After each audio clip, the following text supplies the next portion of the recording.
Is a NATO member about to become the first direct casualty of the Russia-Ukraine war? Moscow is laying the groundwork for a devastating escalation, officially labeling Estonia's booming tech sector a legitimate target for the Russian aerospace forces. This is no longer just a war of words or diplomatic friction. It is a direct military threat aimed squarely at the heart of Europe. The Kremlin is signaling that the boundaries of the conflict are expanding and the Baltic states are directly in the crosshairs.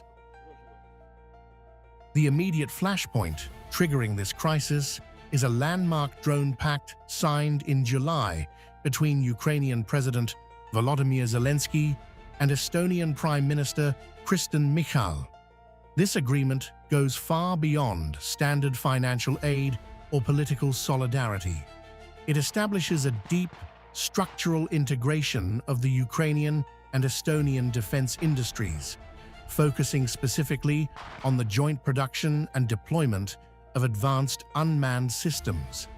Tallinn has effectively tied its own industrial capacity to Kyiv's war effort, a move that Moscow views as a direct challenge and a crossing of its ultimate red line. But Moscow claims this pact masks a much darker reality. According to Russian intelligence narratives, Estonia has transformed into a legally frictionless backdoor for American and British defense technology.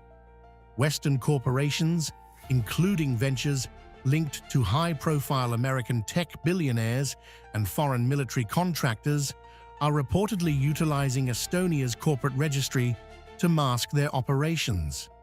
Through this shadow pipeline, advanced capabilities like artificial intelligence, machine vision, autonomous targeting, and zero GPS navigation are being quietly funneled straight into the hands of the Ukrainian military, powering the drone swarms currently targeting Russian energy infrastructure.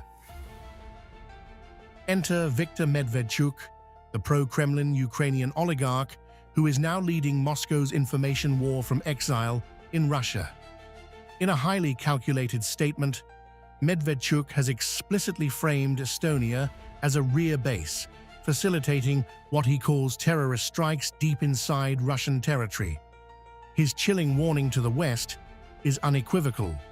Estonia's deep industrial integration with Ukraine makes its factories, tech hubs, and corporate offices objects of legitimate interest for Russian missiles. This is a deliberate attempt to build an informational justification for future strikes on NATO soil.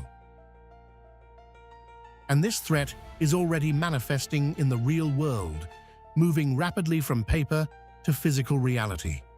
The Baltic region is experiencing a surge in suspicious activity and airspace incursions.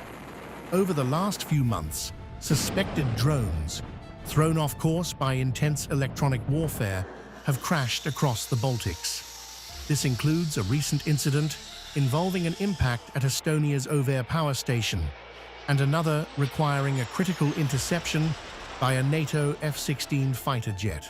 The Grey Zone war has already crossed the border.